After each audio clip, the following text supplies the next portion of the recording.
Hello everyone, my name is Jennifer and welcome to Best Kept Plans. Today's video is going to be a book recommendations tag video.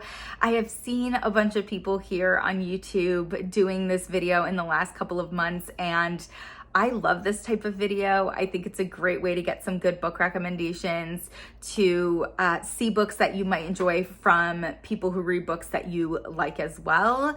If you're interested in seeing what books I have to recommend to you all, please stick around.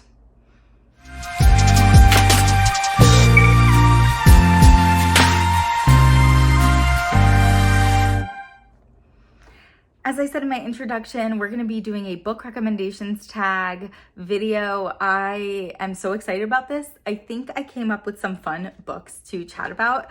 I actually didn't pull any of these books from my bookshelves. I do own most of them physically, but that's just a hassle and a pain in the tush. So I'm basically going to lean myself to the side of the screen and just put digitally the covers of all these books over here. I just think that's so much easier for me.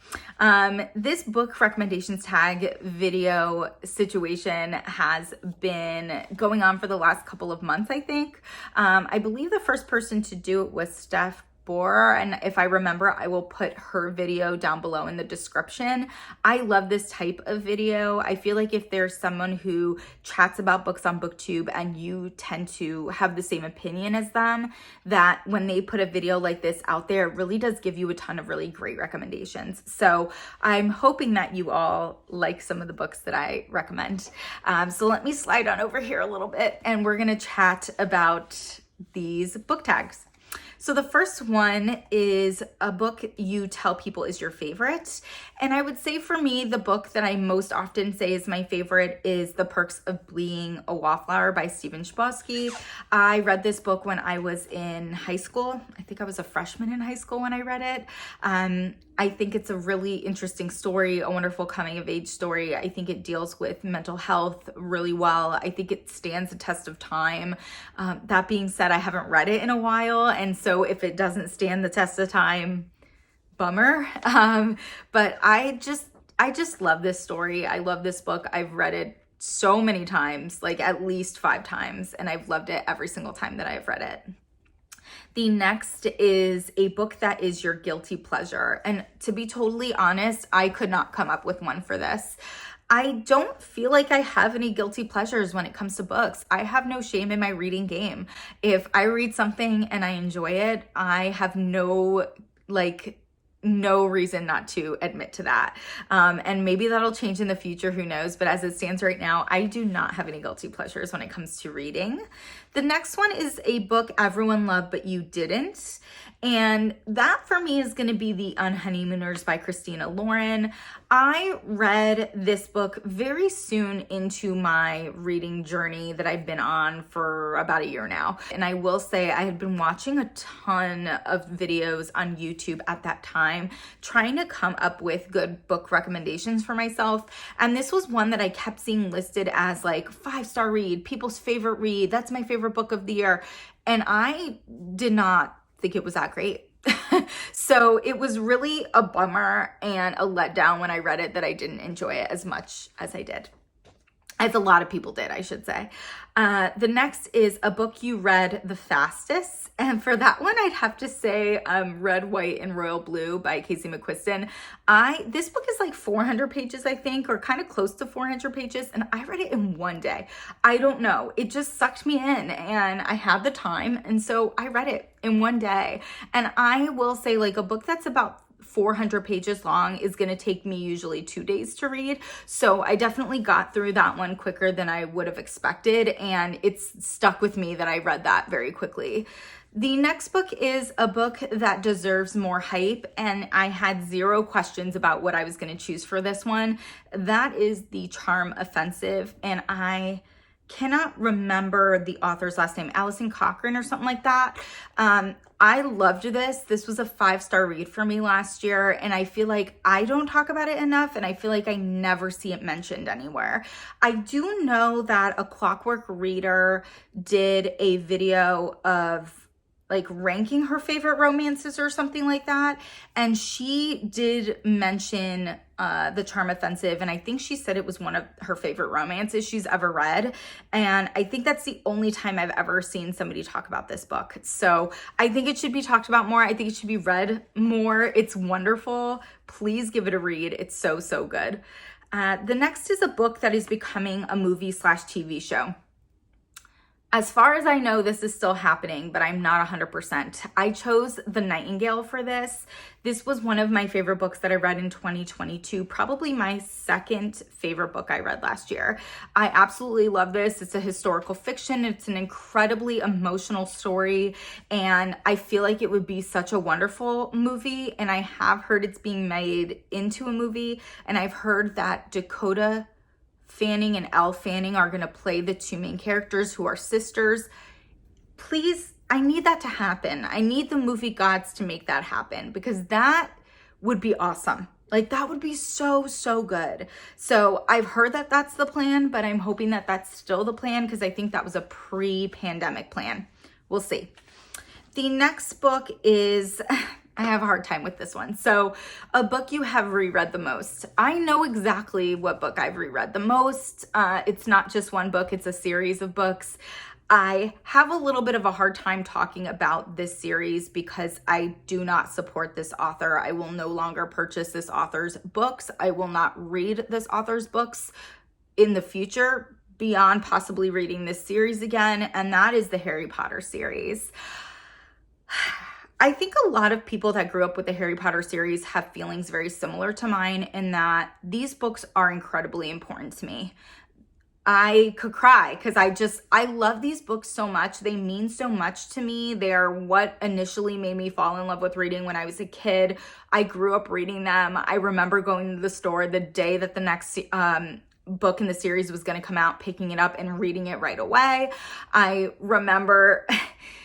I have so many fond memories of reading these books, and I love this series so much, and I love these characters so much. They feel like they're a part of me.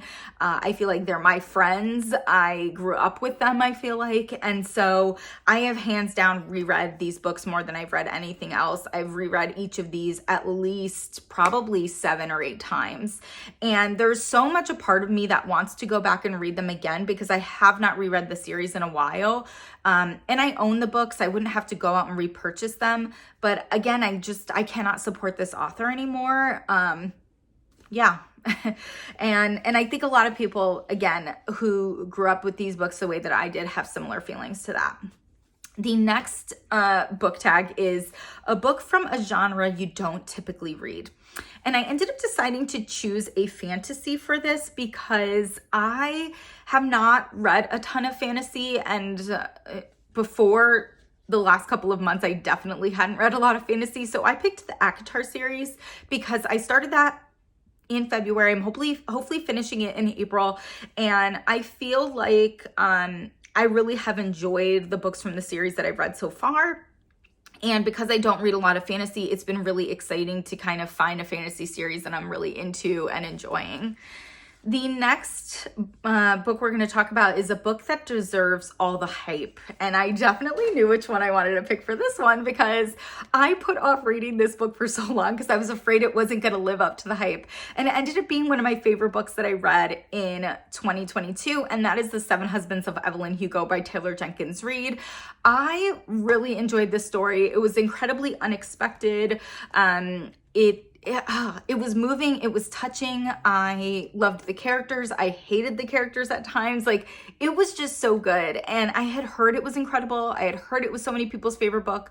So many people thought it was a 5-star read, favorite book they had read that year, all of that stuff. And that's why I put it off for so long. And I was so excited to be proven right. Like, I was so excited that everything that other people had been saying was true about this story. Highly recommend it. The next book is a book you usually recommend when asked to give a recommendation. And actually, I have had maybe like 1 or 2 people on Instagram that have posted that they wanted book recommendations. I have had a couple of people that I know just personally in my life that have posted on Facebook that they want some recommendations. And I tend to recommend this one particular book, and that is The F Up. And I cannot remember the author's name. I think it's Arthur something. But I read this book a long, long time ago. I believe I've only read it once, though I could have read it twice. I hope that it stands up to the test of time, because again, it's been a really, really long time since I've read it, like probably 10 years since I've read it. But I do remember really liking it and thinking that it was a really interesting story and a really interesting like character study in a way. So a lot of times when people ask, I do recommend this book. I hope it's still good. If it's not, somebody who I've recommended it to, please tell me so I stop. The next book that we're going to talk about is a book that has your favorite characters. And this one was really hard for me because I was trying really hard not to repeat on this. Like, I didn't want to put the same book more than once. And the first thing I thought of when I thought of a book that has your favorite characters was the Harry Potter series. Because like I said, I feel like I grew up with those characters and I feel like they're my friends.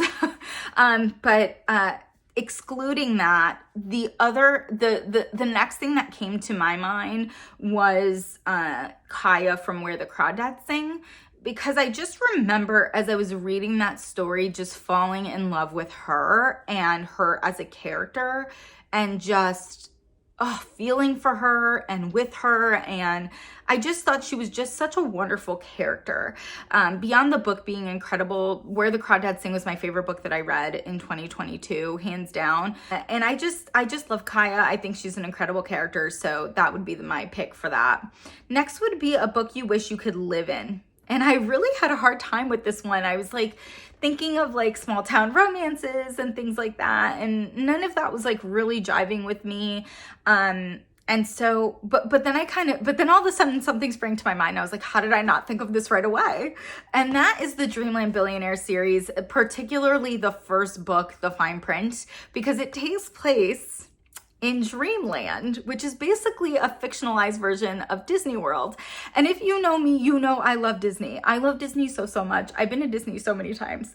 I'm not embarrassed about it. Again, I have no shame in my game. Like, if I love something, I am not afraid to tell people I love it. I don't feel guilty about anything that I love. Well, except for maybe one thing, which is Harry Potter.